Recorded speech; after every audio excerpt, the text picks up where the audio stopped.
The extensive studies and numerous expeditions made into Easter Island give us an important picture for imagining how the American Indians of the Andes were. And the inhabitants of Easter Island, being of our species, giving the testimonies of the explorers a great deal of information of one of the most ancient traditions of our peoples with a great deal of details. Different expeditions made by the Deutsch, Iceland, shows us an honest testimony. Since there were no interests in the middle, as they were with the quote Spaniards, who were behind the riches and worked for the quote white church. Gamboa, for example, in his book, defames the Inca regime with unscrupulous lies by the orders of the Viceroy.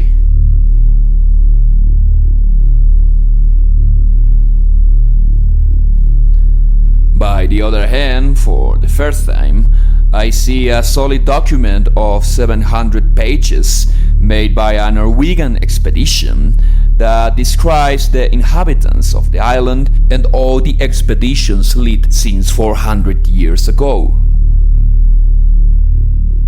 Eastern Icelanders were part of the race of long ears.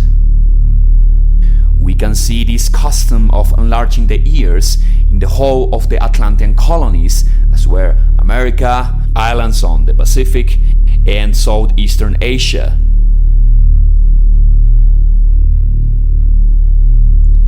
And I am not faking all this, since there are a respectable amount of statues in those zones that reflect that this lineage of our own species was present after the conqueror lineage of the Atlantic Pacific routes. It is said in many legends that the enlargement of the ears was a symbol of nobility. So you may realize that we are in front of the only remnant of this exotic lineage of our peoples for the first time, giving oral testimonies before the quote church reached them and wiped them out.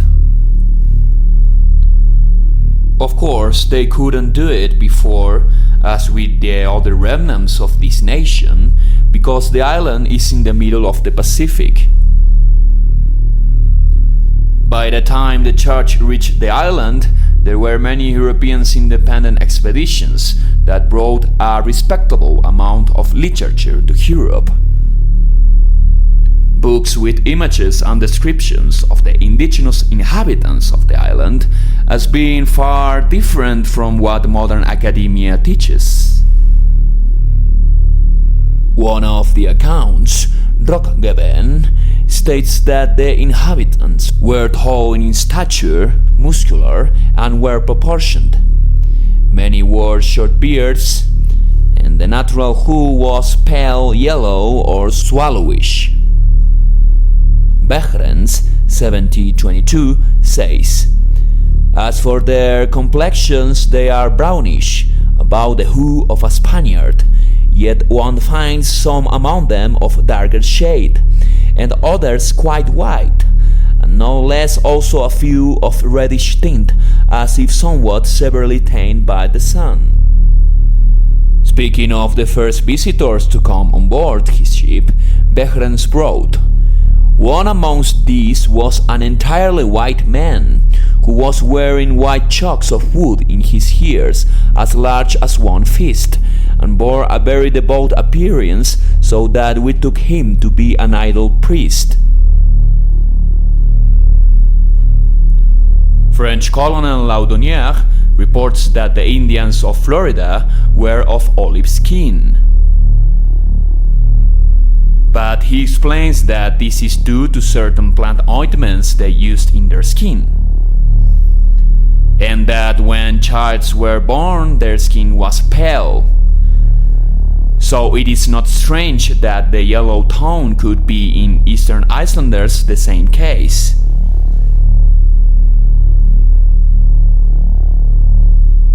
In Taino art, we find that many of the idols have the ears enlarged. Tainos were a tribe on the Caribbean islands and were related with the Caribs. And remember that the Caribs used to paint their skins with red using certain plants. Now listen to this testimony about Eastern Islanders. The women had their features streaked for the most part with a red pigment, which is of a much brighter shade than any we have anywhere else seen or found. But we do not know from what they make this beautiful color. The women were all clothed with red and white wraps.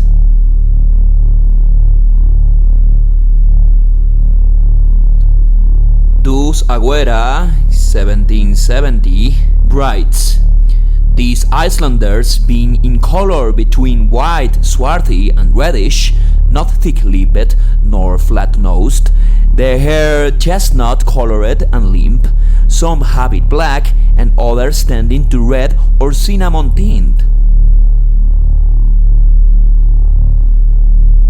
Hervé, 1770, speaks of their short beard, and both he and Agüera agreed that in appearance they differ from the South American Indians. Quote, "If they wore clothing like ourselves, they might very well pass for Europeans." Dalrymple writes, "The men are thickly bearded, tall, well set up, white and ruddy."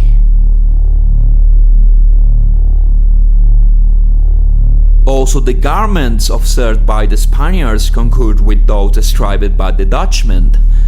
The men were generally nude, wearing only plumes on their heads, whereas a few were clothed in colored garments like a poncho or a cloak. The Spaniards were struck by the lack of personal property among the Eastern Islanders and noted especially that they possessed no weapon but some sharp-edged stones, most certainly the obsidian mata, which left wounds on the body as if inflicted by cutting instruments of iron or steel. Obsidian, which is a volcanic crystal, was found also in the form of weapons in the zone of Mexico and Central America. Agüera says, "They are so fond of taking other people's property that what one man obtains, another will take from him, and he yields it without feeling aggrieved. The most he will do is to resist a little, then he loosens his hold of it, and they remain friends. It appears as if among themselves their goods are held in common." Early reports say that Eastern Islanders were friendly.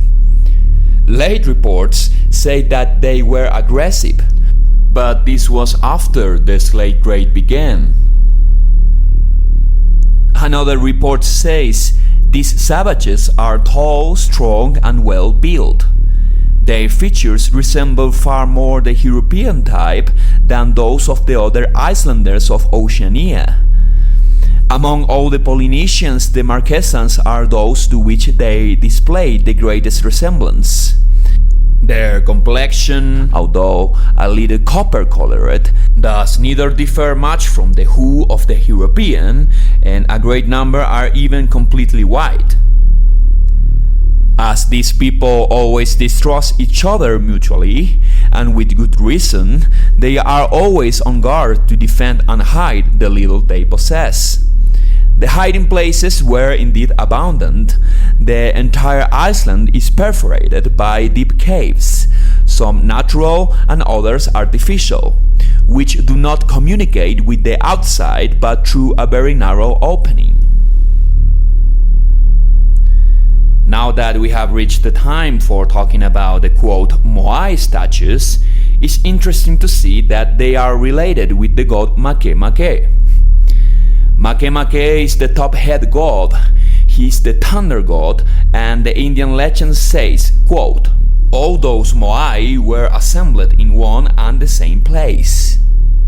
One day, Makemake gave them the signal to depart, and immediately they began marching and came to the places they occupy today. Englert, 1948, recorded a total number of 244 ahu. Many modern scientists struggle to convey how they did for moving those cyclopean structures. They don't recognize that always the simple explanation is the best one. The answer is given to us by Colonel Fawcett when he tells us in his book, quote, that there was, or maybe there is, a plant used for softening stone that was in the zone of the high mountains of Peru, end quote. With this plant, they could have molded the large megalithic stones of the, for example, Tahuantinsuyo ruins in Peru. I investigated a lot of these because finding that exotic plant would mean a good business. And I found a study that explains how this worked for the Incas. The Norwegian expedition was a private expedition organized and financed by its leader, for the purpose of bringing professional archaeologists to an area in the Pacific where stratigraphic archaeology had not yet been attempted. Even when lots of places in the zone are desirable for research, they choose the Polynesia zone. Peter Bach, a central figure in Polynesian research, explained, quote, excavations have been avoided for fear of offending the natives. Again, the fragile emotions of them are more important than the truth and, as we are going to see, the history of our ancestors. And even when Peter says that it is known that the promising archaeological sites are located in areas which for many years have been deprived of a native population. So we see that, as always, there are obstacles brought by the eternal political forces. I wonder if the hats of the statues were made for maintaining the cremated remains of ancestors.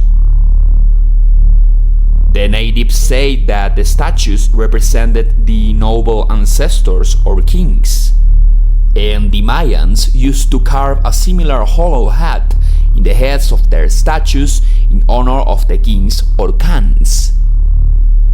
In there, they used to maintain the ashes of the latter. It is interesting to notice that the words Mayan, Maori, and Moai are similar. The Maori nation and Eastern Iceland flag share similar colors, and the natives even use those colors in their clothes, red, white, and black being Atlantean colors. Maori and Moai are similar words also to the continent of Mu. James Churchward, born in 1815, was a linguist and archaeologist, author of the book The Children of Mu. He states that Eastern Iceland is a portion remnant of the ancient continent of Mu, which is geographically similar to the descriptions given by the supposed Nakal tablets.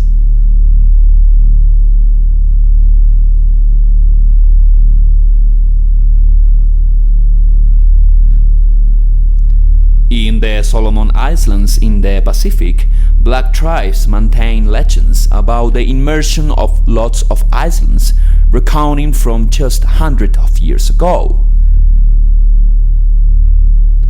I wonder if this island is not the famous Ophir Island of King Solomon, which, by the way, has nothing to do with today's quote Hebrews.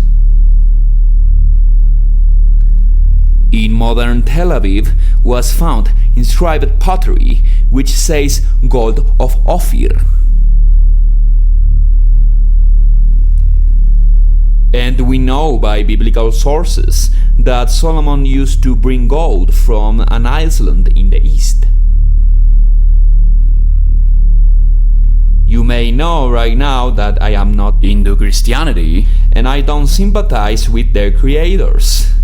But the Old Testament is full of historical sources of our ancestors which have nothing to do with the eternal usurpers. I am still doubting if the accounts given by Churchward are true. But I am sure that there was an Indian civilization in America that was connected to Asia by islands that are still existing and other islands that are now submerged. In fact, the zone of Indonesia is the most fragile zone by means of earthquakes and volcanic activity after Japan. It seems to me the most ironical they choose the name Pacific for that specific ocean. Is this on purpose?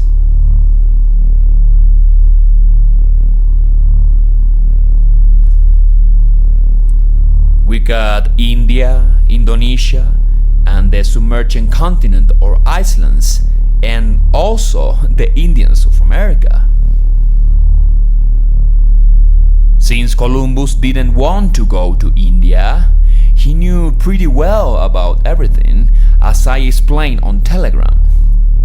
And Indians was actually the name of some of the inhabitants of America.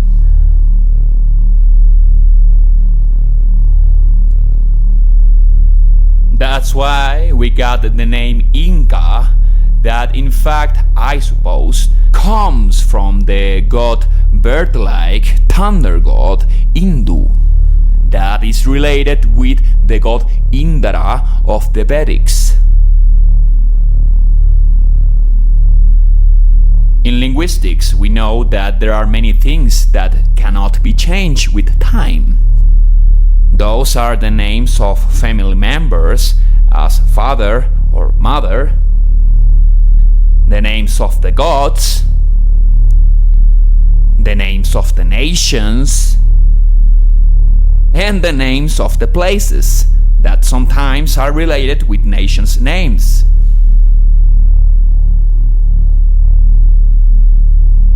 So we got the root im or in that is related with the god Indra or Indu for the Incas, or Imra in Egyptian, that is the same as Amon-Ra, and is a god that contains the imagery of the bull, or the bird, or the thunder, imagery that was present in Egypt, in the Inca Empire, and in the island of Eastern Iceland. Again, the bird-like god of the thunder.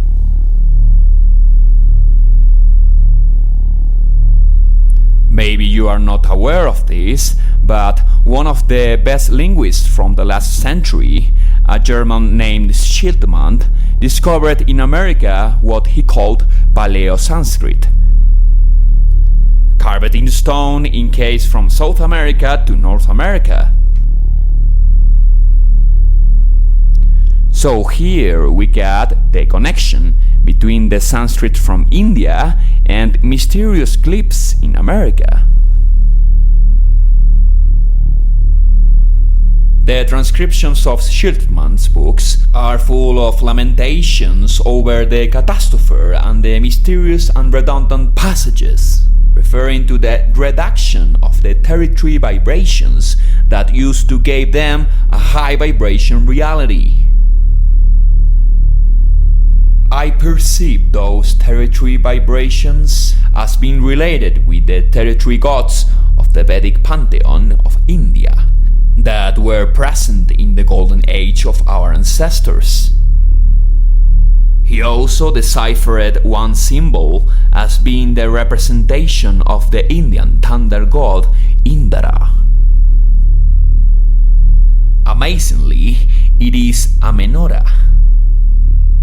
You might think this symbol is from them, but the truth is that it is a symbol from the authentic Hebrews, depicted in all paintings with blonde and red hair. Remember that we have the creator spirit and that the rest just robs what we create: symbols, clothing, and technology. They can just lie and confuse us, subverting the truth. Lies which seems are never ending. But be patient, that we are doing it together. Don't forget to share this crucial information with our people. I am pretty sure that the gods will help you if you do this. You can see that many of Schiltmann glyphs look like Germanic runic inscriptions, also Phoenician. He translated the Kan Germanic rune as being Kar. And remember that I say that the Tainos were part of the Carians or Caribs. Well, they are depicted as having those same symbols in their clothes and paintings. So the root Kar is related with workings or literally creations. And if you read the books, this Kar appears with the symbol for Indra in many passages, meaning the quote creations of Indra or the creations of the highest or the creator.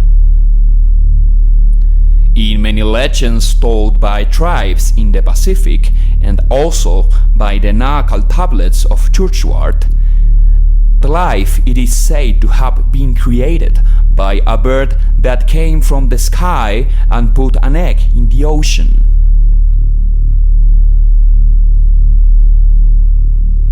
Again, this same bird being Indu. The god Makemake of the Eastern Islanders is related with the Macau, attention to the name, bird of Brazil, which is said was present in the coat of arms of the fair Indians from Paraná, Brazil. The Phoenicians had also their phoenix as the bird of fire whom they adored.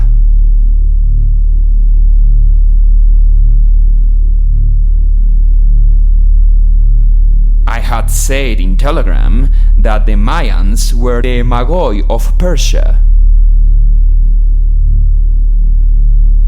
Please compare the way of writing Magoi in Latin.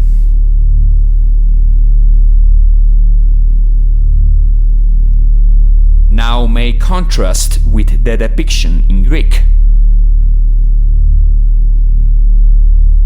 G and, attention, gamma represent the same sound. Because gamma or G is a weak consonant similar to the vocal E, or in English I. Our letter white is written in the same manner as in Greek G. Pause the video now and try to pronounce the word young with a starting G letter. In fact, if you pronounce G, G has an I. Now, this is the way of writing the word Indian in Gothic German. Indianern.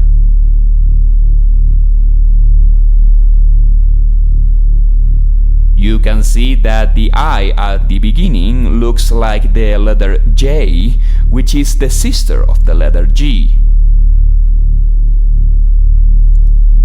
And being the second letter of the word, the letter N, you see that it is similar to the letter U, which in lots of languages appears as being interchangeable with the letter N. So we end up having the word Judianern in German or Judianer in English. So this word here is telling us that the ancient Jews were the Indians, and that's why we find lots of Hebrew names and Phoenician names in America. What happened was that the modern usurpers of the name mistranslated the name of the nation that was their first victim of our species. Today's enemies started to mix with them and learning the language of the Hebrews and the history of the Hebrews, which is today's Old Testament. So the Old Testament is the testimony of the Indians before they mix it with the cursed lineage, which probably is not from this planet. Moses was the first incarnation of those and who infiltrated himself as spiritual leader between the Phoenician Fair Indians nation of the Hebrews that had in fact a deep relation with the Egyptian empire of Ramses. Moses wanted to destroy the spiritual relation between the Hebrews and their pagan gods. Moses was the connection between those external forces that are colonizing the world nowadays. By him, the portal of the Kali Yuga was opened.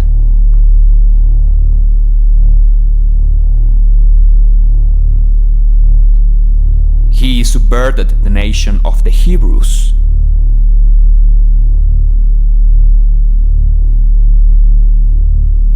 They mixed with nations from other species.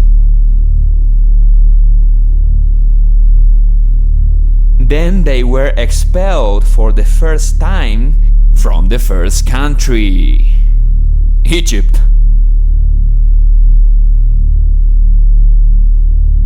And lastly, they started to degenerate by the practice of abhorrent rites in honor of Moses, the powerful ancestor.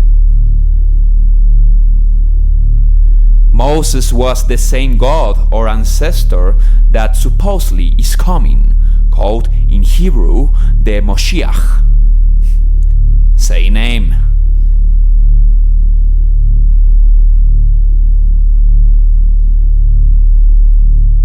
By the time this seems to me quite solid, and I hope that by this time you will also recognize that you are in front of a potential high priest of our species.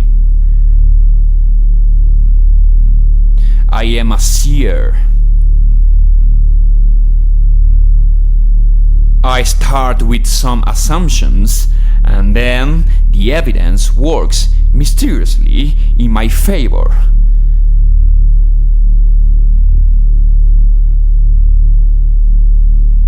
Because all the facts that you see here are based in ancient sources, archaeology, and linguistics at the level of an eminence.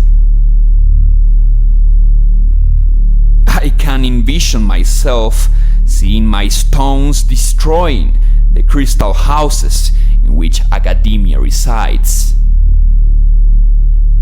So don't forget to like and share with your loved ones as you are making honor to the real history of our world. Don't let the voices of our ancestors be silenced.